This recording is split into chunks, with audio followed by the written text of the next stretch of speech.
படிப்படியாக சத்தியமாக சொல்கிறேனுங்க, உங்களுடைய பொருளாதாரத்தில் இருக்கிற பிரச்சனை சரியாகும். போதுண்டா சாமின்ற அளவுக்கு இந்த 2-2.5 வருஷமாக பணப்பிரச்சனையும் கடன் பிரச்சனையும் கொடுத்துட்டு இருந்திருக்கோம். அந்த சங்கடத்திலிருந்து நீங்கள் விடுபடுறதுக்குண்டான அருமையான தருணத்தை தான் இந்த பிரபஞ்சம் தரப்போகுது.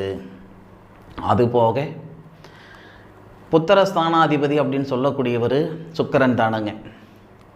அப்போது மகர ராசியில் பிறந்தவங்களுக்கு 5வது பாவகத்துக்கு அதிபதி சுக்கிரன், மகர ராசிக்கு 4வது பாவகம் செவ்வாயுடைய ஆதிக்கத்தில் இருக்கையிலே 4வது பாவகத்துக்கு அதிபதிக்கு வீடு கொடுத்தவர் சூரிய பகவான்.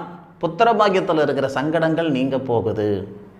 சுபஸ்தானாதிபதின்னு சொல்லக்கூடிய அந்த செவ்வா, லாபஸ்தானாதிபதின்னு சொல்லக்கூடிய செவ்வா 2வது இடத்தை, மகர ராசிக்கு 2வது பாவகத்தை ஜூன்